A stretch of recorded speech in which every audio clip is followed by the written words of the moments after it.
Amreli cyber crime police સ્ટેશને cyber ગુનાઓ સામે વધુ એક મહત્વપૂર્ણ સફળતા મેળવી છે। પોલીસ દ્વારા ગોવામાં સેટઅપ ગોઠવી ખાતાધારકો પાસેથી મેળવેલા બેંક ખાતાઓમાં ગેમિંગ તેમજ અન્ય સાયબર ફ્રોડથી મેળવાયેલી રકમની હેરાફેરી કરતી ગેંગના 2 આરોપીને ઝડપી પાડવામાં આવ્યા છે। પોલીસે તપાસ દરમિયાન બેંક ઓફ ઇન્ડિયા તથા બનાસકાંઠા ડિસ્ટ્રિક્ટ સેન્ટ્રલ કોઓપરેટિવ બેંકના ખાતાઓ સહિત અન્ય ખાતાઓનો ઉપયોગ કરીને સાયબર ફ્રોડની રકમ ટ્રાન્સફર થતી હોવાનો પર્દાફાશ કર્યો હતો। આ સમગ્ર કાવતરામાં બેંક ધારકોના બેંક ખાતાઓનો ઉપયોગ કરીને ગેરકાયદેસર નાણાંની હેરાફેરી કરવામાં આવતી હતી। પકડાયેલા આરોપીઓ બાબલસિંહ ઉર્ફ શંકર રમેશભાઈ ચૌહાણ અમદાવાદ, મનોજભાઈ ઉર્ફ બાબુલાલ દિનેશભાઈ વસાવા અમદાવાદ। તપાસમાં સામે આવેલા મુખ્ય આંકડાઓ: બેંક ખાતા 18, NCCRP ફરિયાદો 158, કુલ ફ્રોડ રકમ ₹1,75,70,17,020, ટ્રાન્ઝેક્શન રકમ ₹4,14,02,627, વિવાદિત રકમ ₹94,33,291। આ સમગ્ર કાર્યવાહી અમરેલી સાયબર ક્રાઇમ પોલીસની ટીમે ઉચ્ચ અધિકારીઓના માર્ગદર્શન હેઠળ સફળતાપૂર્વક હાથ ધરી હતી।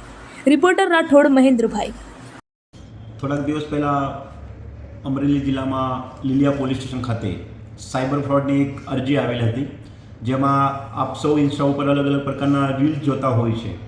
આમાં એ જે ભોગ બનનાર બેન છે એને પણ આવી જ એક ડ્રેસની રીલ જોઈ હતી અને એ ડ્રેસ લેવા માટે એને 950 રૂપિયાનું એક ડ્રેસ પસંદ કર્યો હતો, પરંતુ અંતે એને એ ડ્રેસની ડિલિવરી થયેલ નથી, જેથી કરીને એને પૈસાની માંગણી પરત કરતાં વધારે આમાં ફસાતા ગયા અને કુલ 4,999 રૂપિયાની એના સાથે ફ્રોડ થયેલ હતો।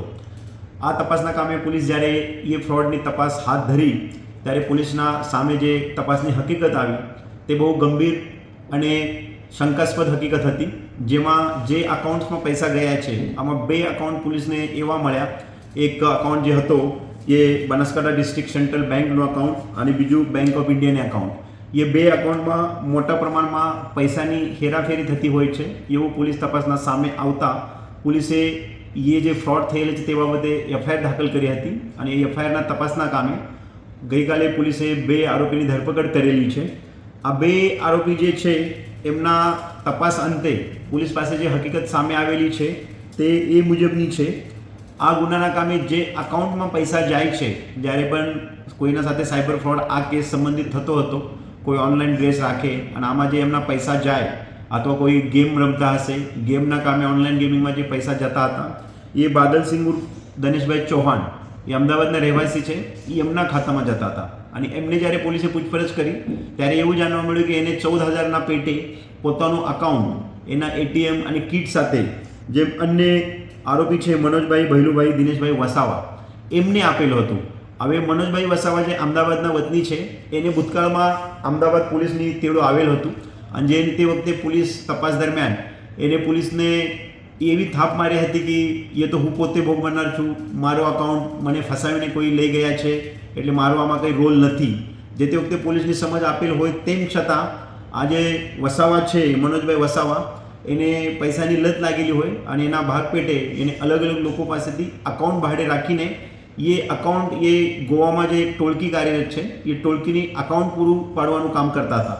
આ મનોજ વસાવા ભૂતકાળમાં અનેક વખત ગોવા જઈને આવેલા છે। ગોવામાં એને એક જે કરણ કરીને છે, કરણ ખમર, એને અકાઉન્ટ એ પૂરા પાડતા હતા। હવે આ લોકોની એમો એવું છે કે અલગ અલગ જગ્યાએથી અકાઉન્ટ ભાડેથી લઈને 10,000, 15,000, 5,000 જે રીતે ભોગ બનનારની જરૂરિયાત છે તે રીતે અકાઉન્ટ ભાડે લઈને આ અકાઉન્ટ પૂરા જ્યારે પાડીએ છીએ અને જ્યારે કોઈ પણ સાયબર ફ્રોડના પૈસા આવે છે ત્યારે એ લોકો એ અલગ અલગ અકાઉન્ટમાં લેતા હોય છે। એ પૈસા એ અકાઉન્ટમાં ત્યાં સુધી લે છે જે સુધી એ અકાઉન્ટ ભારત સરકાર તરફથી અથવા બેંક તરફથી બંધ કરવામાં આવતું નથી। અને આપણા જે 2 અકાઉન્ટ છે એ 2 અકાઉન્ટમાં કુલ 158 જેવી 158 કમ્પ્લેન પૂરા દેશમાં દાખલ થયેલી છે, જેમાં જે ટોટલ ફ્રોડ અમાઉન્ટ છે એ 31 કરોડ જેટલા રૂપિયા જમા થયેલા છે, જેમાંથી ભોગ બનનારના 6 કરોડ આપણા તપાસના કામે આપણે ત્યાં સુધી પહોંચેલા છે।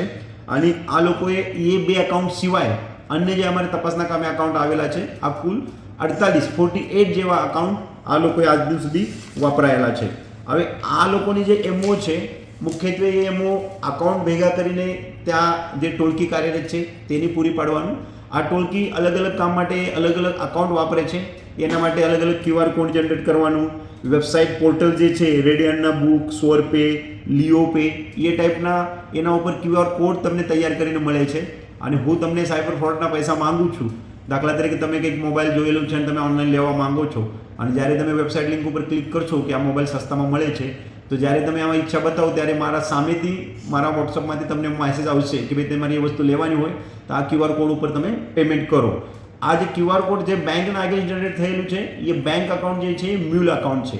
જેથી કરીને વિસ્તારના તમામ અમરેલીના અને રાજ્યના રહેવાસીની વિનંતી છે કે આપણું બેંક અકાઉન્ટ જે છે એ બહુ અગત્યની કડી આ પૂરા સાયબર કેસીસમાં બને છે. જેથી કૃપા કરીને કોઈ પણ આપણું બેંક અકાઉન્ટ પોતાના ભાઈ બહેન અથવા કોઈ પણ વ્યક્તિ બહુ વિશ્વાસ કરીને તમારી પાસેથી લેતા હોય તો અવશ્ય કરીને એ બેંક અકાઉન્ટ કોઈને તમે આપતા નથી. એ બહુ અગત્યની બાબત છે.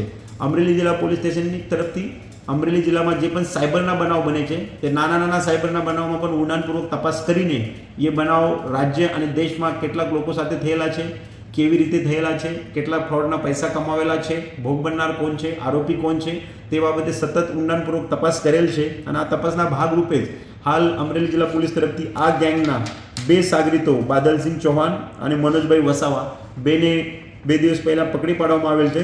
સાથે સાથે એ કેસના જે અન્ય આરોપી છે વિષ્ણુ ઉર્ફે ફંટી દેસાઈ, જયદીપસિંહ રાણા, લકી સિંગવાની, પિનાકીનભાઈ અને મહાકાલ, આ લોકોની વિગત અમારા જોડે આવેલી છે. ટૂંક સમયમાં આ લોકોને પણ પકડવા માટે જિલ્લા પોલીસ તરફથી પૂરતા પ્રયાસ કરવામાં આવશે. આપના સાથે કોઈ પણ પ્રકારના સાયબર ફ્રોડ થયેલા હોય અથવા સાયબર ફ્રોડ ન થવા માટે જિલ્લા પોલીસ તરફથી જે સાયબર અવેરનેસ કેમ્પેન ચલાવવામાં આવે છે તે બાબત આપણે સૂચનાની કાર્યવાહી કરવી જોઈએ. સાથે સાથે આપને એવું લાગે છે કે આપના સાથે સાયબર ફ્રોડ થયેલા છે તો એની જાણ જિલ્લા પોલીસને અથવા 1930 એ નંબર ઉપર અવશ્ય કરશો, જેથી એ અન્ય વ્યક્તિ સાથે, અન્ય લોકો સાથે સાયબર ક્રાઇમ બનતા ક્રાઇમ અટકાઈ જશે.